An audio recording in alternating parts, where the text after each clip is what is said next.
আচ্ছা, AFC club কম্পিটিশনের যখন কথা হয় তখন ইন্ডিয়ান ফুটবলের যে ক্লাবটার নাম আমাদের সবসময় মাথার মধ্যে আসে বা যাদের নিয়ে আলোচনা না করলে যে কোনো আলোচনা বৃথা হয়ে যায় সেটা হচ্ছে অবশ্যই ইস্টবেঙ্গল।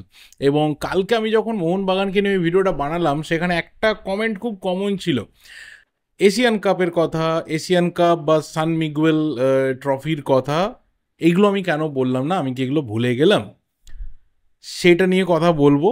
এবং তার পাশাপাশি শুধুমাত্র সেটা নিয়ে বললে তো হবে না, ইস্টবেঙ্গলের ভারত থেকে রিপ্রেজেন্টেটিভ হয়ে এএফসি ক্লাব কম্পিটিশন এবং তার পাশাপাশি বিভিন্ন দেশে ইনভিটেশনাল টুর্নামেন্টে ভারতের পতাকাকে উড়িয়ে, ইস্টবেঙ্গল পতাকাকে উড়িয়ে যে সমস্ত সাফল্য এসেছে, আজকে পুরো এই ভিডিওর মধ্যে কথা বলবো। এবং আমার মনে হয় যে অনেকের অনেক কনফিউশন আজকে দূর হয়ে যাবে। কারণ আমি মনে করি যে আমি অন্ততপক্ষে যখন থেকে ভিডিও বানাচ্ছি আমার এই চ্যানেলে, যে সমস্ত দর্শক বা যে সমস্ত অডিয়েন্স আমাদের চ্যানেলের ভিডিও দেখেন, they are very much sensible and also they are very much sensitive, এবং তাদের নলেজও কিন্তু টপ লেভেলে থাকে। বাট কিছু কিছু সময় কনফিউশন তৈরি হয়ে যায় যে কোন ট্রফিটা কী ছিল, কোন টুর্নামেন্টটা কোথা থেকে কন্ডাক্ট হয়েছিল, এবং এএফসির কোন কোন টুর্নামেন্টে ইস্টবেঙ্গলের কী কী রেকর্ডস অ্যান্ড পারফরমেন্সেস রয়েছে। আজকের এই ভিডিওতে পুরো ডিটেলসে কথা বলবো। হয়তো ভিডিওটা একটু বড় হতে পারে, কিন্তু আমার মনে হয় যে যে কোনো সাধারণ একজন ইস্টবেঙ্গল সমর্থক, তিনি বয়োজ্যেষ্ঠ হতে পারেন, তিনি আমার বয়সে আমার বন্ধু হতে পারেন, বা আমার থেকে ছোট কোনো ভাই হতে পারেন, তার কিন্তু সমস্ত কনফিউশন আজকের এই ভিডিওতে দূর হয়ে যাবে। এবার আমি আসবো ইস্টবেঙ্গলের প্রত্যেকটা এএফসি ক্লাব টুর্নামেন্টের পারফরমেন্স, এবং আমি কেন কালকের ভিডিওতে আসিয়ান কাপের কথা, সান মিগুয়েলের কথা বা ওয়াই কাপের কথা বলিনি সেসব নিয়েও বলবো। এবং আমার খুব পার্সোনালি এই জিনিসগুলোকে উইটনেস করতে আমার ভীষণভাবে সুবিধা হয়েছিল যখন গত বছরে আমাকে ইস্টবেঙ্গল ক্লাবের তরফ থেকে ডাকা হয় ইমামির যে কালচারাল সেন্টার রয়েছে সেখানে, এবং সেখানে প্রদর্শনী হচ্ছিল এই ধরনের যে টুর্নামেন্টগুলো ইস্টবেঙ্গল জিতেছে বা এই ধরনের কাপগুলো ইস্টবেঙ্গল পেয়েছে, সাকসেস যা কিছু পেয়েছে, সেই প্রত্যেকটা ট্রফি, সেই বিভিন্ন রকম মোমেন্টস এবং সেই সময়কার প্লেয়ারদের জার্সি আমার উইটনেস আমি করেছিলাম। এবং সেখান থেকেও আমি অনেক ইনফরমেশন গ্যাদার করেছিলাম। এবং যারা ডিটেলড ইনফরমেশন চাই তারা অবশ্যই ইস্টবেঙ্গলের যে উইকিপিডিয়া পেজ রয়েছে সেখানে ভিজিট করতে পারে। এর আগে ইস্টবেঙ্গলের ওয়েবসাইটে সব কিছু ডিটেলসে দেওয়া থাকতো, আমি জানি না এখন ইস্টবেঙ্গলের ওয়েবসাইটের কী অবস্থা, বাট উইকিপিডিয়া পেজে কিন্তু ইস্টবেঙ্গলের এই টোটাল যা কিছু অ্যাচিভমেন্ট রয়েছে সেটা ডিটেলস রয়েছে। প্রথম কথা বলি যে ইস্টবেঙ্গলের যে মেজর অ্যাপিয়ারেন্সেসগুলো রয়েছে, মানে অফিসিয়াল অ্যাপিয়ারেন্সেসগুলো রয়েছে এএফসির ক্লাব কম্পিটিশনে, তার মধ্যে দুবার ইস্টবেঙ্গল খেলেছে এশিয়ান ক্লাব চ্যাম্পিয়নশিপ, যেটা পরবর্তীকালে 2004 থেকে নাম হয়ে যায় এএফসি চ্যাম্পিয়ন্স লিগ, এবং গত বছর থেকে যার নাম হয়ে যায় এএফসি চ্যাম্পিয়ন্স লিগ এলিট। এই টুর্নামেন্টটা অর্থাৎ এএফসি ক্লাব কম্পিটিশনের টপ টিয়ার, সেখানে ইস্টবেঙ্গল টোটাল খেলেছে কিন্তু দুবার। এবং এই দুবারের মধ্যে 1985-86 একবার আর 98-99 একবার। তো 85-86-তে কিন্তু ইস্টবেঙ্গল গ্রুপ স্টেজে গেছিল, এবং আমরা জানি যে এই 85-86 সময় কিন্তু ইস্টবেঙ্গল এই গ্রুপ স্টেজে যাওয়ার জন্য সেন্ট্রাল এশিয়াতে একটা চ্যাম্পিয়ন্স কাপ হয়েছিল, যেটা একটা কোয়ালিফিকেশনস রাউন্ড ছিল। আর তখন আমরা সেন্ট্রাল এশিয়াতে থাকতাম, শুধুমাত্র আমরা না, শ্রীলঙ্কা, মায়ানমার, পাকিস্তান, মালদ্বীপস, এই সবাই কিন্তু সেন্ট্রাল এশিয়াতে থাকতো। আর বারবার করে এই জিও পলিটিক্সে এএফসি আমাদের যে জোনটা সেটাকে চেঞ্জ করেছে অনেকবার, কখনো সেন্ট্রাল, কখনো আমরা ইস্টে, কখনো সাউথে, কখনো সাউথ ইস্টে, বারবার করে এই জিনিসটা চেঞ্জ হয়েছে, এবং ফাইনালি আমরা আপাতত ওয়েস্ট এশিয়াতে। এটা আমাদের জানা দরকার। কিন্তু তখন যেটা হয়েছিল 1985-86 সেন্ট্রাল এশিয়াতে একটা চ্যাম্পিয়ন্স কাপ হয়েছিল, এবং সেটাতে ইস্টবেঙ্গল চ্যাম্পিয়ন হয়েছিল। এবার ব্যাপারটা হচ্ছে যে তখন ক্লাবগুলো কিন্তু এই টুর্নামেন্টগুলোকে এত সিরিয়াসলি নিত না। অন্ততপক্ষে আমি আবারও বলছি, এটা আমি লাইভ উইটনেস করতে পেরেছিলাম। ইস্টবেঙ্গলের যা কিছু সেই সময়ের পত্রপত্রিকা রয়েছে বা সমস্ত কিছু ডকুমেন্টস রয়েছে, আমি যেটা ভিজিট করেছিলাম সেখান থেকে, তখন এই ক্লাবগুলো, মানে বিশেষ করে আমাদের এখানে যতটা প্রফেশনালিজম ছিল, পাকিস্তান, শ্রীলঙ্কা, মায়ানমার এইসব জায়গাতে এতটাও ছিল না। তো যদি বলা হতো যে এটা একটা কোয়ালিফিকেশন রাউন্ড হচ্ছে মেন টুর্নামেন্টে যাওয়ার জন্য, ক্লাবগুলো কিন্তু আসতো না। এটাকে কোয়ালিফিকেশন রাউন্ডের পাশাপাশি যেহেতু কোকাকোলা স্পন্সর ছিল, তো এই ট্রফি একটা দেওয়া হয়েছিল যার নাম দেওয়া হয়েছিল কোকাকোলা কাপ বা কোকাকোলা ট্রফি। এবং 1985-86-তে ইস্টবেঙ্গল ওই সেন্ট্রাল এশিয়ার যে চ্যাম্পিয়ন্স কাপ রয়েছে সেটাকে জিতে নিয়ে ইস্টবেঙ্গল কোকাকোলা ট্রফি পেয়েছিল। এবং ইস্টবেঙ্গলের সাথে বাকি যে টিমগুলো ছিল, তারা বাংলাদেশ থেকে আবাহনী ক্রীড়াচক্র, হয়েছিল খেলাটা শ্রীলঙ্কাতে, শ্রীলঙ্কার সাউন্ডার্স ছিল, পাকিস্তান থেকে পিআইএ ছিল, নেপাল থেকে ছিল নিউ রোড টিম এবং মালদ্বীপস থেকে ছিল ক্লাব ভ্যালেন্সিয়া। এই টোটাল 6টা ক্লাবের মধ্যে থেকে কিন্তু ইস্টবেঙ্গল চ্যাম্পিয়ন হয়েছিল, যদিও আফগানিস্তান এবং ইরান তারা কিন্তু এই যে সেন্ট্রাল এশিয়ার চ্যাম্পিয়নশিপ রাউন্ডটা ছিল এখানে তারা পার্টিসিপেট করেনি, এবং ইস্টবেঙ্গল এই কোকাকোলা কাপ এখান থেকে জয় করে ফিরেছিল। আর এটা ছিল ইস্টবেঙ্গলের বিদেশের মাটি থেকে কোনো একটা ট্রফি নিয়ে ফিরে আসা। এবং আমি কালকের ভিডিওতে বলেছিলাম যে এএফসি অনুমোদিত যদি কোনো একটা ট্রফি ভারতীয় কোনো ক্লাবের কাছে থেকে থাকে সেটা শুধুমাত্র ইস্টবেঙ্গলের কাছে রয়েছে, এবং সেটা এটাই, যেটা ছিল central Asian club championship cup বা কোকাকোলা ট্রফি। আদতে একটা কোয়ালিফায়ার রাউন্ড হলেও সেটাকে স্পন্সরশিপের জন্য বা ক্লাবগুলোকে অনেক বেশি করে টেনে আনার জন্য এটা কিন্তু এএফসি একটা ট্রফি দিয়েছিল, এবং সেটা অবশ্যই একটা অফিসিয়াল ট্রফি। এর বাইরে কিন্তু এএফসির কোনো স্ট্যাম্প মারা টুর্নামেন্ট থেকে ইস্টবেঙ্গল বা ভারতীয় ক্লাবের কোনো ধরনের ট্রফি নেই সিনিয়র মেন্স ফুটবলে, এটা আমাদের মাথায় রাখা দরকার। এরপর যথারীতি ইস্টবেঙ্গল কিন্তু এই কোকাকোলা ট্রফি জেতার জন্য এশিয়ান ক্লাব চ্যাম্পিয়নশিপের গ্রুপ স্টেজে যায়, এবং প্রথম ভারতীয় ক্লাব হিসাবে এই যে আজকের দিনে এফসি চ্যাম্পিয়ন্স লিগ বা চ্যাম্পিয়ন্স লিগ এলিট, প্রথম ভারতীয় ক্লাব হিসাবে ইস্টবেঙ্গল কিন্তু এশিয়ান ক্লাব চ্যাম্পিয়নশিপে গিয়ে রিচ করে। এর আগে যে সমস্ত জিনিস হতো তার সাথে এই টুর্নামেন্ট কিন্তু অনেকটা আলাদা হয়ে যায়। এরপর অবশ্যই আসবে 1991-92, আবারও ইস্টবেঙ্গল সেকেন্ড টিয়ার টুর্নামেন্টে যায় যার নাম ছিল এশিয়ান কাপ উইনার্স কাপ, যেটা পরবর্তীতে এএফসি কাপ হয়ে যায়, এবং প্রথমবারে গিয়েই ইস্টবেঙ্গল কিন্তু কোয়ার্টার ফাইনালসে রিচ করে। সো একটা বড় অ্যাচিভমেন্ট ছিল ইস্টবেঙ্গলের জন্য। তারপর 1993-94 যথারীতি আবারও এশিয়ান কাপ উইনার্স কাপ, সেখানে সেকেন্ড রাউন্ড থেকে ইস্টবেঙ্গল বেরিয়ে যায়। 94-95, 95-96 এবং 97-98 পরপর 3বার আবারও কিন্তু AFC cup winners cup East Bengal খেলে, এবং যথাক্রমে ফার্স্ট রাউন্ড এবং সেকেন্ড রাউন্ডে বারবার ইস্টবেঙ্গল বেরিয়ে যায়। তারপর আবার 98-99 দ্বিতীয়বারের জন্য ইস্টবেঙ্গল এশিয়ান ক্লাব চ্যাম্পিয়নশিপ খেলে, সেখানে কিন্তু ফার্স্ট রাউন্ডে ইস্টবেঙ্গল বেরিয়ে যায়। এরপর যেটা হয় যে যথারীতি 2004 সাল থেকে এই এশিয়ান ক্লাব চ্যাম্পিয়নশিপ এবং এশিয়ান কাপ উইনার্স কাপ এই দুটোই কিন্তু বন্ধ হয়ে যায়, এবং এই দুটো বন্ধ হয়ে নতুন করে শুরু হয় এএফসি চ্যাম্পিয়ন্স লিগ এবং এএফসি কাপ।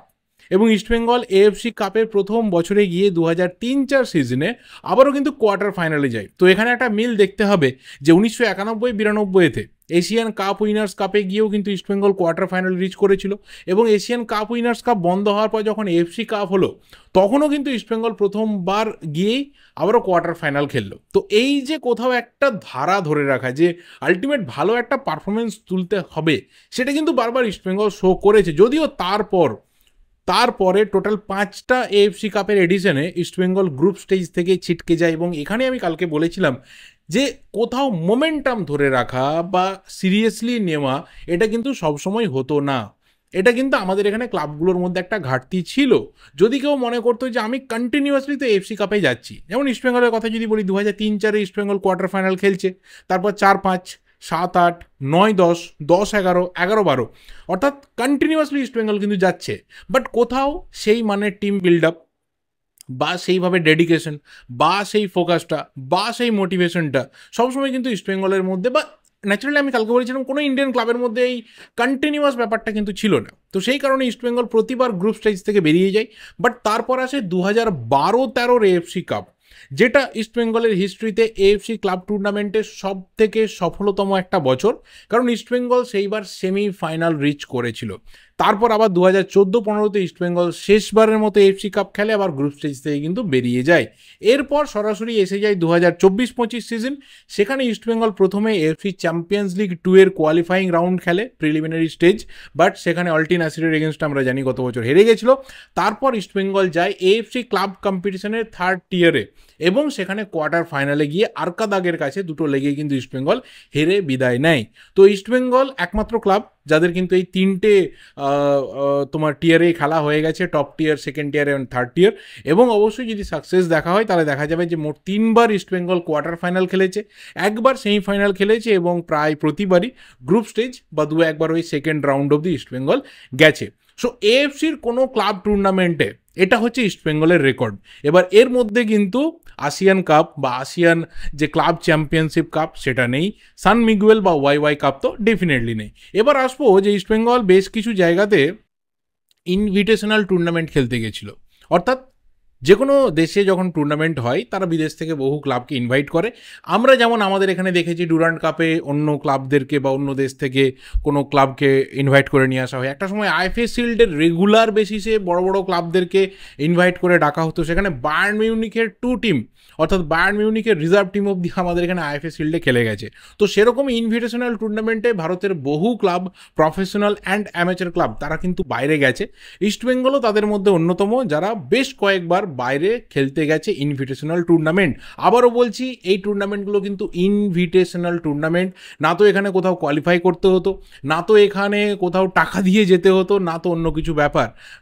এটা শুধুমাত্র একটা ক্লাব তারা ইনভিটেশন পেত, সেই ইনভিটেশনটা কেউ অ্যাকসেপ্ট করতো, কেউ করতো না। ইস্টবেঙ্গল বেশ কিছু ইনভিটেশন অ্যাকসেপ্ট করেছিল এবং খেলতে গেছিলো, যার মধ্যে প্রথমবার ছিল 1953-54 ইস্টবেঙ্গল গেছিল রোমানিয়াতে, সেখানে ওয়ার্ল্ড ইউথ ফেস্টিভ্যাল হয়েছিল, সেখানে ইস্টবেঙ্গল 4th প্লেস পায়। সো এটা ইউথ টিম গেছিল 1953-54, মানে বুঝতে পারছো আজ থেকে বহু বছর আগে, মানে 72 বছর আগে ইস্টবেঙ্গল প্রথমবার বিদেশে কোথাও খেলতে যায় এবং সেখানে 4th প্লেস পায়।